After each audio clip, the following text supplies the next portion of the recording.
Nous sommes le 20 mai 2019. Chers téléspectateurs, mesdames et messieurs, bonjour et bienvenue sur cette plateforme de la télévision Renaissance.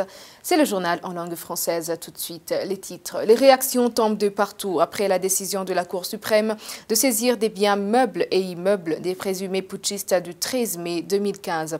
Selon Anicette Niyonkuru, secrétaire exécutif du Sénarède, c'est dommage que le régime burundais replonge le pays dans un conflit à travers la spoliation des biens d'une catégorie des Burundais, comme cela a été le cas dans le conflit de 72. Le président Nkurunziza continue ses séances de moralisation ici et là à travers le Burundi.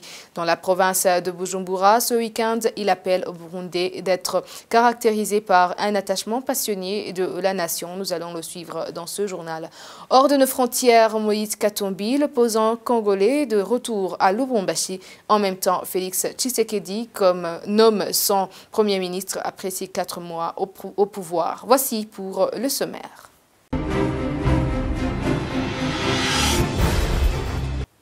Bienvenue encore une fois dans ce journal. Page justice pour commencer. L'avocat de l'Australien qui a été arrêté à l'aéroport international de Bujumbura, accusé de trafiquant de l'ivoire, dit qu'il a été arrêté en violation de la loi. L'article 268 et 154 du Code pénal disent qu'une personne soit arrêtée avec preuve des accusations suffisantes et que ce procès ne peut pas être un procès de flagrance.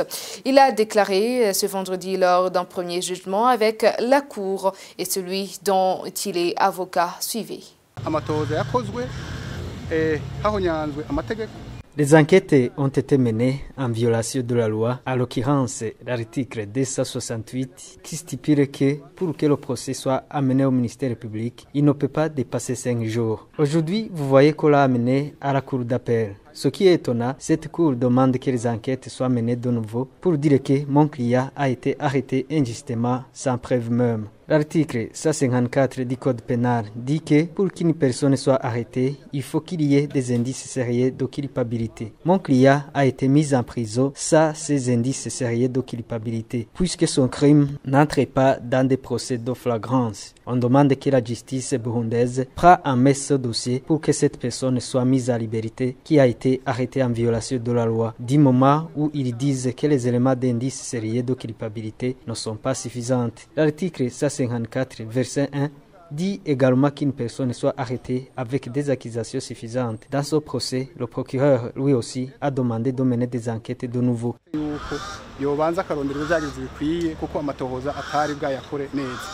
De la justice à la politique, les Burundais doivent être caractérisés par un attachement passionné à la nation, un patriotisme prodigieusement désintéressé. C'est le contenu du message du président Pierre Nkurunziza lors d'une séance de moralisation avec la population de la province de Bujumbura ce week-end. Le président a aussi demandé à cette population de tout faire pour éviter l'infiltration des forces du mal qui rôdent autour du Burundi et qui profèrent des enseignements divisionnistes avec une vision impérialiste. On écoute Jean-Claude Kaligwa, porte-parole du président Nkurunziza. Le chef de l'État était venu aujourd'hui avec 2 de ses conseillers principaux qui ont donné des séances préliminaires sur l'impérialisme, sur les visées impérialistes, mais aussi sur la civilisation burundaise. C'est à partir de ces séances préliminaires que le chef de l'État a embrayé pour continuer sur les chapitres qu'il avait déjà parcouru lors des 2 dernières séances. Brièvement, en province de Bujumbura, le chef de l'État a fait un plaidoyer sur un amour patriotique sans faille et sans reproche qui doit caractériser tous les Burundais. Ici, il interpelle tous les Burundais de penser toujours à leur pays, d'aller au-delà même du patriotisme, mais plutôt de méditer toujours sur leur pays, de faire un exercice de discernement, placer leur pays avant tout et manifester un amour qui va au-delà d'un amour matérialiste, mais plutôt d'un amour éternel, un amour désintéressé. Selon le chef de l'État, les Burundais doivent désormais comprendre que Dieu est à leur côté, comme il a toujours fait pour nos ancêtres, mais qu'en revanche, ils doivent aussi accomplir la volonté de Dieu, car Dieu a aussi besoin que son peuple observe ses commandements, que son peuple marche dans la droiture pour exaucer leurs prières. Ici, les Burundais doivent donc apprendre qu'ils doivent être constamment au service de Dieu et être au service de leur patrie. Le chef de l'État invite les Burundais à faire tout, à sauvegarder d'être infiltrés par les forces du mal, car il y en a toujours, ces forces-là, qui rôdent toujours au parvis du Burundi, sur les portes du Burundi, avec des enseignements divisionnistes, avec des visées impérialistes. Les Burundais donc doivent tout faire pour éviter que ces forces-là ne s'accaparent de leur dignité, ne s'accaparent de leur richesse à travers des enseignements qui sont véhiculés par certaines organisations et des sociétés secrètes. Enfin, le chef de l'État demande aux Burundais d'éviter de trahir leur pays, car, comme il a souligné, quiconque a trahi son pays a connu des malheurs dans sa vie future. Toujours dans la politique, c'est dommage que le régime burundais replonge le pays dans un conflit à travers la spoliation des biens d'une catégorie des Burundais, comme cela a été le cas dans le conflit de 72. Anicet Nyonguru, secrétaire exécutif de la plateforme de l'opposition Sénared, prévient à quiconque qui achèterait ces biens spoliés. Il rappelle que tous ces biens seront remis à leurs propriétaires après la chute de ce régime de Pierre Nkurunziza. Et cette mesure, qui est une mesure que je dirais, je m'excuse du terme, parce que je ne peux pas trouver un autre terme plus adéquat, c'est une mesure sauvage. Parce que la mesure qui a été prise par un gouvernement et lequel gouvernement était en train de remettre les biens spoliés dans les années 70, avec la crise de 1972, il y avait des familles qui étaient exilées, leurs biens spoliés. Et il y a la CNTB qui, à partir de certaines dispositions prises au niveau de l'accord d'Arusha pour la paix et la réconciliation au Burundi, la CNTB était en train de remettre les biens spoliés aux ayants droit, les biens spoliés en 72. Et ça, c'était une bonne chose, pourvu que ça soit fait dans un cadre de respect de l'être humain, dans un cadre de respect de la situation sociale des citoyens. Maintenant qu'il est en train de faire cette action, il fait une autre action contraire.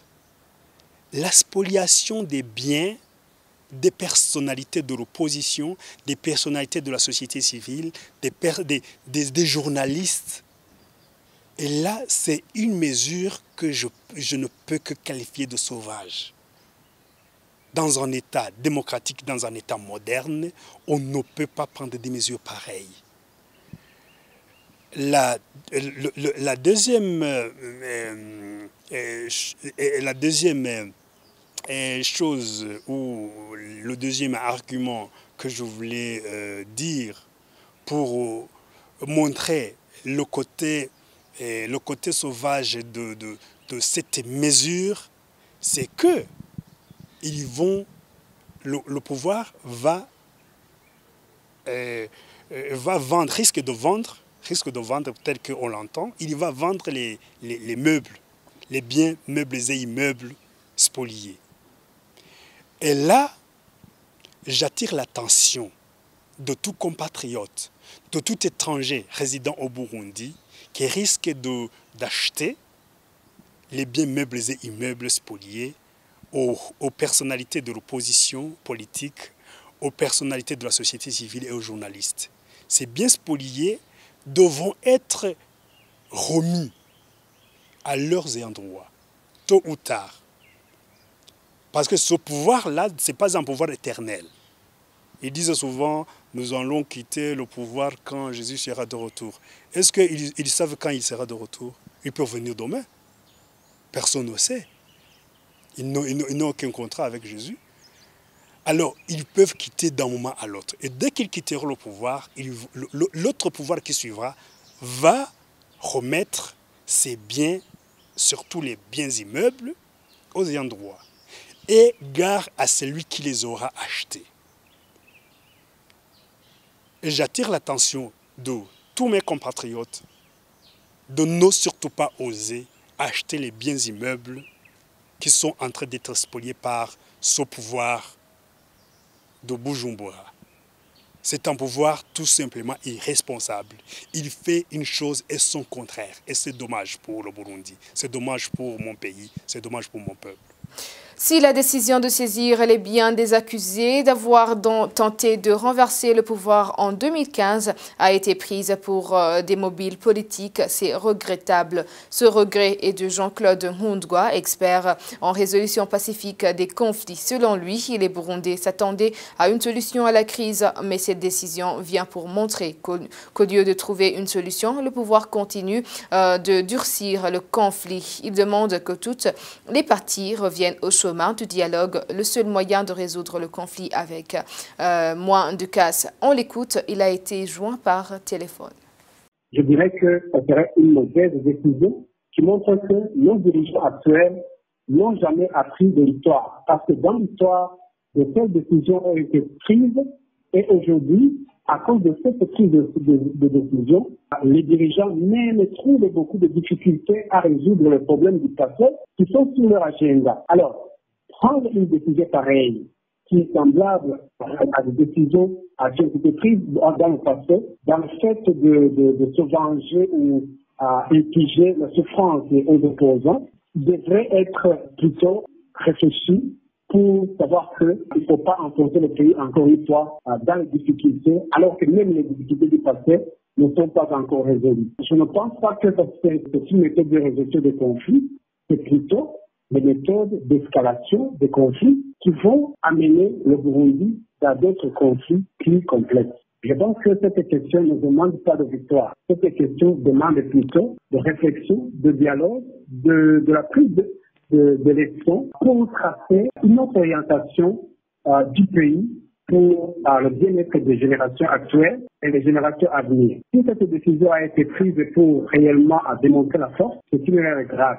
Je pense que plutôt, il faut reprendre le chemin de dialogue. Le chemin de dialogue qui semble être oublié, mais qui attend toujours les Burundais parce que les problèmes sont là. Ce n'est que la seule solution. Et si on était à échapper à cette solution, nous allons trouver le passé devant toujours. Nous allons toujours vivre l'avenir dans le passé et nous n'allons pas avancer même dans le présent.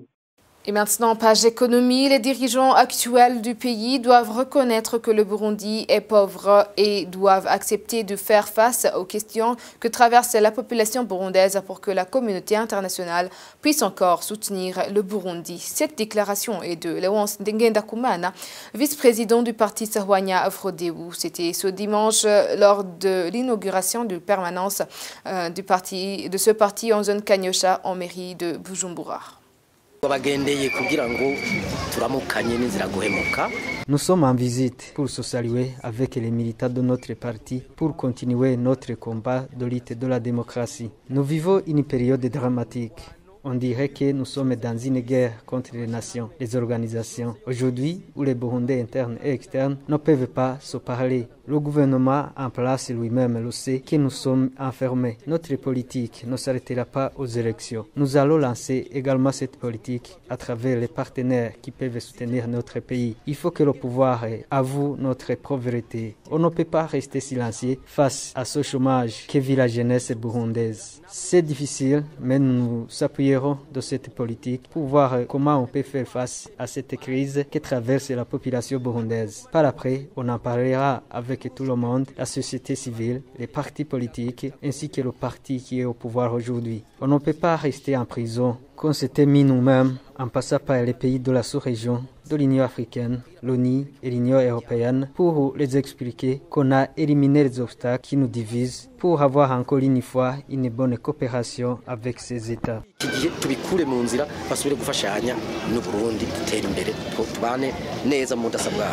C'était Léonce Ngendakumana et maintenant c'est la suite de série sur la vie des réfugiés burundais vivant à Rwamagana à l'est du Rwanda. Rien qu'un mois et demi et déjà, Hakizimana Aimé Jules est fier de son œuvre. C'était à peine au début du mois d'avril lorsque Jules a ouvert un bar juste à l'entrée de la ville. L'enthousiasme, c'est le maître mot chez lui. Pour Franck Kadé et qu'il a rencontré. Reportage. Jules est un nom et une institution à la fois, puisque Hakizimana Aimé Jules a donné son nom à son bar. Celui-ci, une vaste propriété, est situé juste à l'entrée de la ville de Guamagana, un lieu pour le moins stratégique. Et le moins que l'on puisse dire, c'est que le nouveau propriétaire est fier.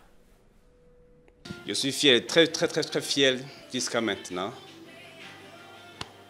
Ici, c'est chez moi, pas d'autres personnes, c'est ma force. La gestion du bar, c'est certes une occupation, mais c'est surtout une question de survie. La vie d'ici, il faut travailler pour aboutir quelque chose. Aujourd'hui, Hakizimana Aimé Jules est son propre patron.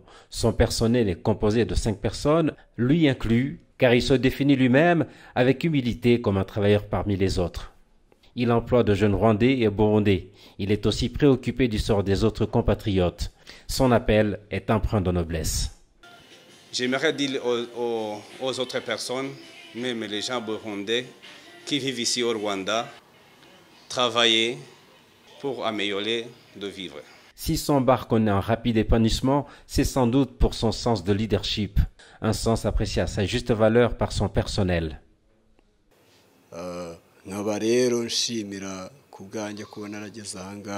Je suis content d'être ici. Je remercie le patron pour son bon leadership. Nous le respectons. C'est le travail qui nous fait vivre. J'ai de bonnes relations avec lui et avec les autres collègues.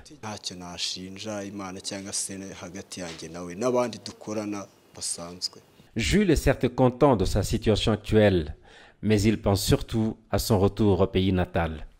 Et pour lui, son travail d'aujourd'hui est un tremplin pour mieux investir chez lui. Dans l'avenir, j'aimerais rentrer chez nous à la maison au Burundi, avec un grand capital. Hakizimana Aimé Jules est un homme de perspective. La saison sèche approche et, avec elle, les vacances et surtout les vacanciers, ce qui promet du mouvement et une sollicitation plus accrue. Pour le moment, il songe au moyen de satisfaire une clientèle plus grande. Son aventure ne fait que commencer, mais de belle manière. Merci Franck Kadé pour le reportage. Maintenant, page sport pour continuer. 3 boxeurs burundais, leur entraîneur et le président de la fédération de boxe au Burundi sont bloqués dans un hôtel au Gabon. Pour être libérés, ils sont obligés de payer 4 680 $ américains. Pour Désiré Hatungimana, journaliste sportif, c'est une honte pour le Burundi dont ses dirigeants ne cessent de chanter que tout va bien, sans oublier des sommes colossales d'argent qui sont collectées dans la population pour contribuer aux élections de 2020. Le gouvernement devrait plutôt prendre cette question en main et attendre car la facture n'arrêtera pas de gonfler. C'est une faute grave du côté du gouvernement burundais qui a envoyé des athlètes représenter le pays au Gabon. Ces athlètes sont partis et ils ont gagné même 2 médailles de bronze en boxe. C'était un championnat d'Afrique de boxe de la zone 3. Et ils ont gagné des médailles. Ils sont partis en ordre, ils étaient en ordre parce qu'ils sont partis avec un ordre de mission. Et quand tu reçois un ordre de mission, c'est que le Burundi te dit, vas-y, représente-nous. Ils sont partis en ordre, ils étaient en ordre. Et quand ils sont arrivés là-bas, le chef de mission n'était pas avec eux. Il est resté au Burundi comme d'habitude pour chercher les frais de mission à la BRB pour partir rejoindre l'équipe. Mais malheureusement, il a été bloqué parce qu'il n'a pas eu ses frais de mission, alors que l'ordre de mission a été signé. Aujourd'hui, ça devient une répétition. Et c'est malheureux pour le Burundi parce que, je me souviens, j'ai été témoin oculaire en Ouganda. L'équipe nationale participait à la CECAFA. Ils sont partis, ils n'avaient pas de frais de mission. Le chef de mission était resté au Burundi. Quand il est revenu, la compétition était en quart de finale. Et les joueurs n'avaient même pas l'eau à boire. Parce que même si on te prend en charge, on n'assure pas le tout. Parce que les joueurs ont besoin de beaucoup d'eau, ils ont besoin de beaucoup de sucre, ils ont besoin de beaucoup de choses pour être en forme. Alors, on ne compte pas pour le pays organisateur pour te donner tout cela. C'est le pays qui doit assurer ça. Alors, ça n'a pas été fait et ça se répète. On dirait que c'est une maladie pour notre pays, mais c'est malheureux que des athlètes qui représentent le pays, qui sont ailleurs, qui sont emprisonnés dans un hôtel pour 4 680 $ alors que le Burundi chante toujours que tout va bien, alors qu'au Burundi, nous savons qu'ils sont en train de récolter dans tout le pays des frais pour les élections qui vont se passer en 2020 et qui ne peuvent pas chercher 4 600 $ pour libérer les sportifs qui sont partis représenter un pays et qui ont représenté valablement le pays parce qu'ils ont gagné des médailles. Je trouve que c'est une honte pour la nation. Il faut que le pays se corrige, sinon je ne vois pas où on se dirige, du moins au niveau du sport, parce que les sportifs, c'est parmi peu de choses qui marchaient au Burundi jusqu'à aujourd'hui. Vous voyez la CAN, le Burundi va participer à la CAN, ils gagnent des médailles en judo, ils gagnent des médailles en boxe. C'est la seule chose qui marche au Burundi, mais vous voyez aussi que le gouvernement, au lieu d'encourager ces sportifs qui donnent une belle image du pays, ils sont en train d'être emprisonnés pour 4 600 $. Le montant augmente chaque jour parce que, premièrement, ils ont raté l'avion, il y a des pénalités. Et deuxièmement, ils restent dans l'hôtel et chaque jour, il y a des frais d'hôtel qui augmentent chaque jour parce qu'ils sont dans un hôtel, ils sont nourris, ils sont logés et la facture va se gonfler. Et pour moi, il faudrait que le Burundi agisse le plus tôt possible, sinon la facture risque de doubler. Hors de nos frontières, pour clore ce journal, Moïse Katumbi est de retour à Lubumbashi. L'opposant congolais est rentré ce lundi dans sa ville après 3 ans d'exil sous la pression de la justice. Arrivé dans un jet privé, il a été accueilli par une foule de partisans. À ses côtés, dans l'avion, il y avait Olivier Kamitatou, son directeur de cabinet, l'ancien député Francis Kalombo et 4 conseillers.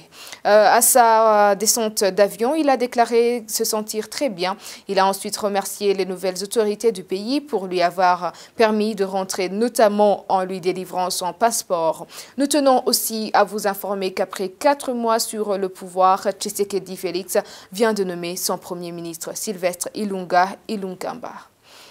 Bien, c'est par ici que prend fin ce journal. Merci de nous avoir suivis. À la prochaine édition.